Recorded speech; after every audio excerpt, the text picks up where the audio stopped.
Due to the extreme graphic nature of this crime, viewer discretion is strongly advised.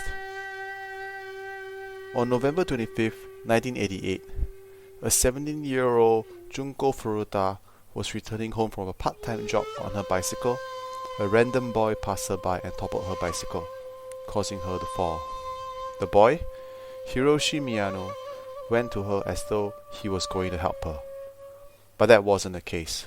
Instead, Hiroshi, along with his 3 friends, kidnapped Junko. The next 44 days would be hell for Junko, as she would be subjected to extreme cruelty perpetrated by her aggressors, eventually leading to her tragic death. Hi everyone, today we'll be talking about the tragic death of Junko Furuta that happened in Japan in the 1980s.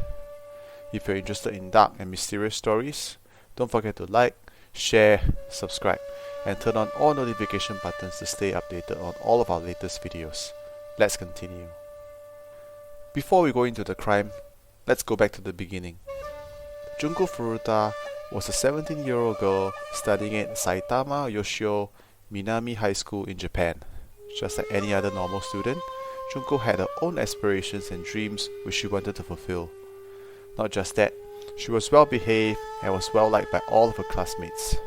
She was a model student and she didn't drink, smoke, or do any drugs.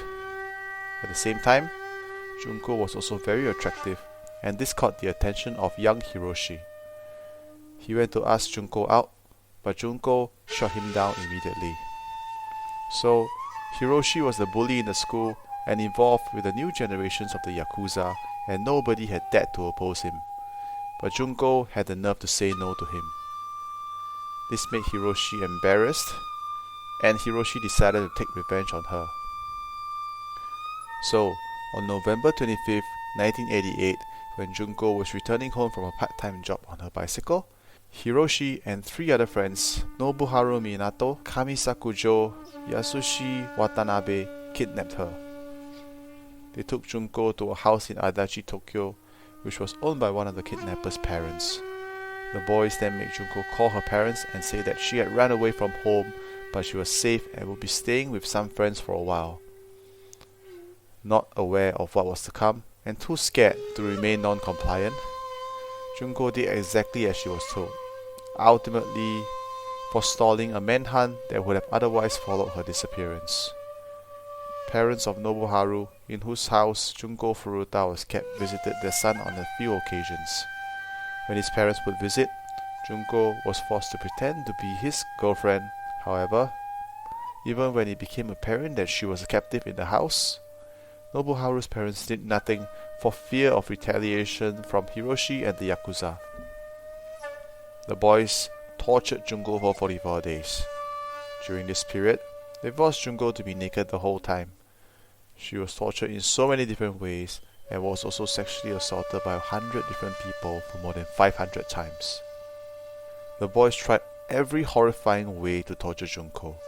Objects such as scissors, bottles, a hot exploding light bulb, grilled chicken skewers, roasting needles, and irons were inserted into her genitals.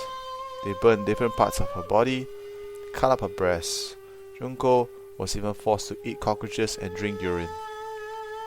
The boys crossed all limits in trying to torture, assault, and shame Junko. They even hung her from the ceiling and made her into their own punching bag. She was also made to sleep in the balcony in the cold winter. After around 20 days of her abduction and torture, Junko, ever the fighter, somehow managed to call the police. However, she was caught by the boys who snatched the phone away from her before she could even speak. She was then punished by having her feet set on fire with burning lighter fluid. Severe leg burns and badly bruised muscles left her unable to walk.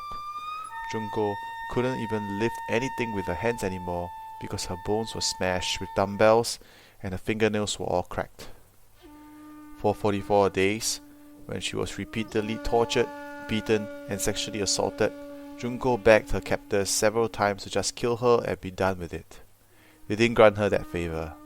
Instead, on January 4, 1989, they challenged her to a game of mahjong. She won, and that made the boys even angrier, so they beat her with an iron barbell and setting her legs, arms, face and stomach on fire using lighter fluid. Being already severely beaten, dehydrated and malnourished, Junko Furuta fell into a shock and died the following day. The murderers stuffed the dead girl's body in a 55-gallon drum filled with concrete and disposed of it in Koto, Tokyo. 2 weeks later, the police arrested Hiroshi and Kamisakujo on a separate charge. During Hiroshi's interrogation, the police mentioned an open murder investigation. Believing that the authorities were referring to the murder of Junko and that Kamisaku must have confessed to the crime, Hiroshi panicked and told the police where they could find Junko's body. Ironically, the case that the police was referring to was unrelated to Junko, and Hiroshi had unwittingly turned himself in for her murder. Within days, all 4 boys were in custody. All 4 perpetrators were caught and tried. However, because they were all underage when the crime was committed, they were tried as juveniles, but eventually they faced sentences of adults. Still, given the severity of their crimes, the sentences they were handed out were relatively low. 3 of the boys served less than 8 years. The leader, Hiroshi, was initially sentenced to 17 years in prison, but after his appeal, the judge bumped his sentence to 20 years instead of lowering it. The same judge also increased the punishment for the 2 other boys who appealed. Right now, they're all middle-aged men and all of them are out of jail. Junko Furuta's funeral was held on April 2nd, 1989. One of her friend's memorial address stated, "Jun-chan, welcome back. I have never imagined that we would see you again this way. You must have been in so much pain, so much suffering.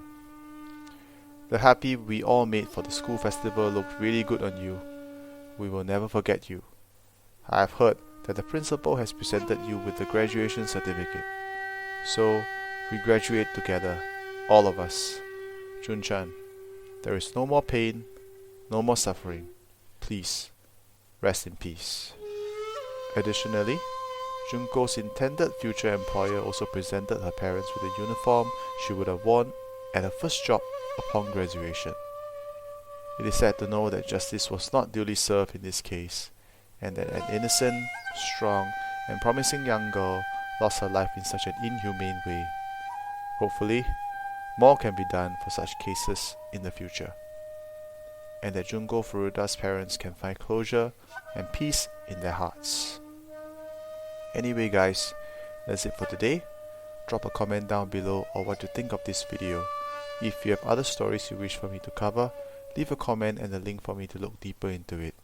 Don't forget to like, share and subscribe so you don't miss out on any of our latest videos. I'll see you in our next campfire stories. Thank you for watching.